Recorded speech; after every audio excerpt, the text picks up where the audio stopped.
session. And I'm going to go ahead and get started. My name is Kelli Riley. I'm the CEO of A Hustle Workshop, and I am also an entrepreneur who owns a law practice. So I'm a boss in both of my businesses. I'm also a leader in the community. I serve as the president of the Women's Fund of Weld County. I've been a volunteer leader on lots of different boards and councils. I have had lots of opportunities to lead teams, both in professional settings and in volunteer settings, even in sports.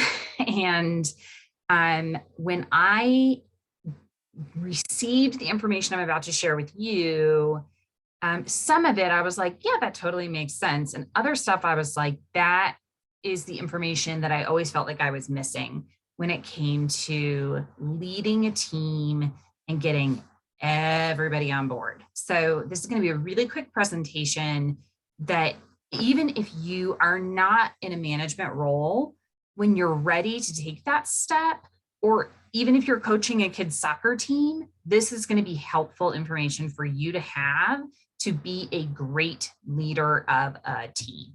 So, table of contents. We're going to start with what the job is, who's the leader, who's the team, and what it entails. Recruitment, engagement, delegation, and organization. So the job, you have the hands-on working team. And like I said, this can be a troop of Girl Scouts or a soccer team.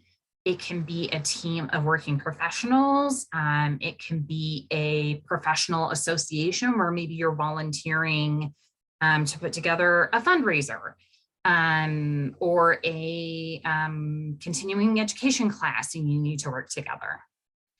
It's going to be a robust team. You're going to have diverse opinions and personalities, and you're going to have to manage all of them. And then there's going to be a leader or leaders. It might be you, or it might be you and one or two other people who are going to be in charge of leading this team. Then there's the team members. The team leading relies heavily on formal leadership and team members. So there are two important components I want to point out here. There's formal leadership, which means that you are in control, setting boundaries, defining the tasks, doing the delegation, which we're going to talk about.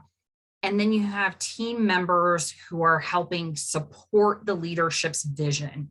When you have a lack of that division of labor, and you have team leaders doing all the labor that the team members are supposed to be doing to help support the vision, you get burnout, you get attrition, you get the great resignation. And so what's really important when you're leading a team is that you have those two different components.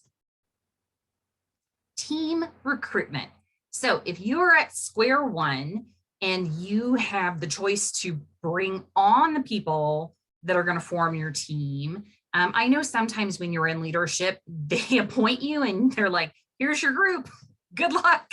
But when you have the choice to recruit your team, this is how you want to get started. First, you need to recognize that it's going to take some effort. So when you're maybe starting with a Girl Scout troop, you might have one or two girls who just show up because everybody knows about the Girl Scouts, but you're going to want to work the interest list. Maybe they sent out packets in all the kids' backpacks, and one or two people reached out, but then you want to say, do you know any other girls in your class? Maybe your team is putting together this nonprofit fundraiser and you need one or two other volunteers to really make this team big enough to get the work done. You say, do you know anyone else at your work or in your community or that goes to your church? You want to have your elevator speech ready. Be able to articulate the vision and the task and what the volunteers or team members are going to do. And you should be able to do that in about 30 seconds. Invite people personally. So like I said, it really helps if you can say, does someone that you go to church with, or maybe someone you go to school with, might also have interest in working on this team or being part of this organization. Mass emails don't work. So you really want to get personal. If someone says, oh, I think this woman that I go to church with might be interested, say, could you give me her contact information? Give her a call and talk to her on the phone, give her your speech and say, I think you could be a good fit for our team. And I could use these skills that your friend told me you have. The other thing you can do is talk to people who've done this role in the past or who have been leaders in the past and get ideas from them on how to grow your team. And then you're going to identify people for the team. You can identify friends, registration lists, new member lists, and people who've come to events. Again, this is about growing your team. But the other thing you're going to be doing at the same time is literally identifying the people, getting to know them, getting to know their strengths, getting to know what they bring to the team, and how you might be able to use them as part of your team. Meet new people and be an ambassador for your team. If your team is still a little thin, communicate this to other team members and have them help recruit for you. Engagement. So let's say you get to skip straight to, my boss just told me I need to lead a task force on doing an employee engagement survey at our workplace. And you're like, great, everybody hates these. No one wants to do them. And everyone on my team doesn't want to be here. Engagement is key.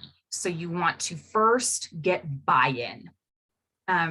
When you're a team leader or a team member, a lot of times it's a volunteer role. You're usually not getting extra compensation for it. And you've got to engage people to keep them. You want to create an environment that is desirable. Make it fun. Offer opportunities for camaraderie, networking, and engagement. So let's say it is this employee engagement survey task force.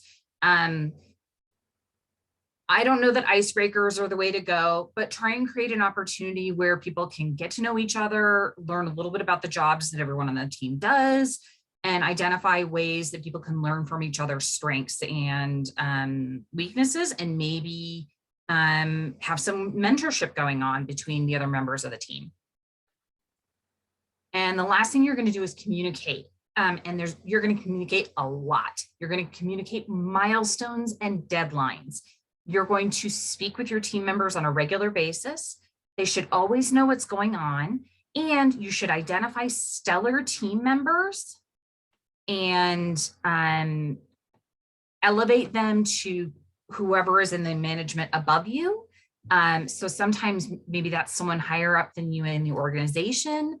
Or let's say you're putting together a fundraiser. Make sure you shout out to your team members at the fundraising event. Say, we could not have done this without the people on the committee. Could everyone from the committee stand up and be recognized? I want to call out especially my co-chair, so-and-so.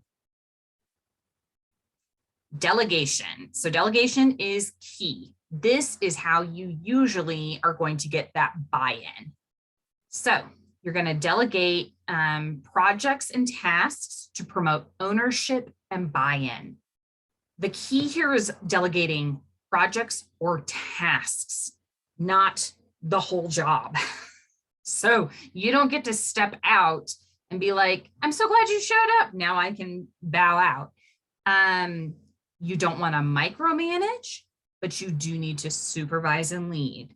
This is a balancing act. So let's say you have a team member that you've identified has a lot of skills with marketing. If that's not your strength, you're going to turn it over and you're going to say, you have strengths with this. I'm going to trust you to produce a draft newsletter, and I just want to see it and give it a once over and make sure it fits with our vision for the project, and proofread it, and then we can send it out the door. That is a perfect example of not micromanaging, but still supervising and leading.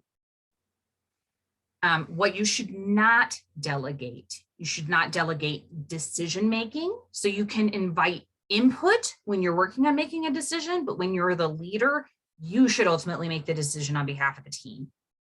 You shouldn't delegate things like budget decisions. If you have a budget for your project, you should be in charge of keeping track of the budget, and you might delegate sub-budgets for projects, but not things like approving additional funds.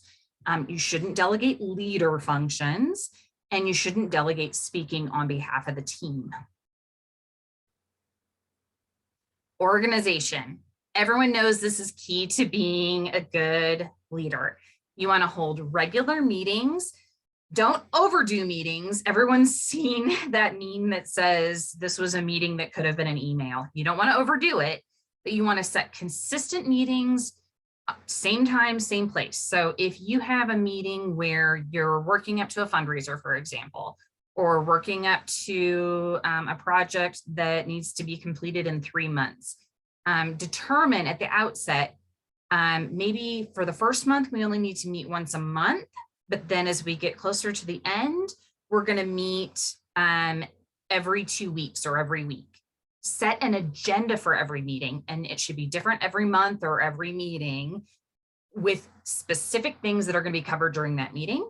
Commit to a reasonable length for the meeting, communicate that length and stick to it, and then follow up with an email to everyone on the team, even if people couldn't make it to the meeting, so everyone knows what's going on. And that encourages attendance for everyone to come to the next meeting, and you're going to promote whatever is going on at the next meeting. So here's the surprise announcement.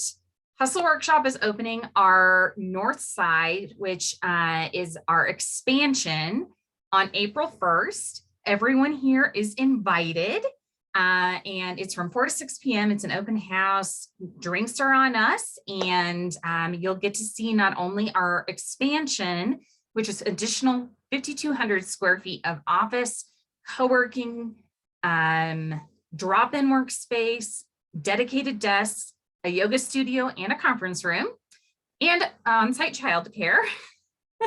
But you'll also be able to see the renderings for the new space, which we believe will be under construction by that time. So that's my announcement. And then I promise to stick to my agenda and say that I appreciate you joining our leadership training today. Thank you. And if you have any questions, you can reach me at kelli@hustleworkshopco.com, or my direct line is 970-573-6442. Thank you so much. Thank you, Kelly.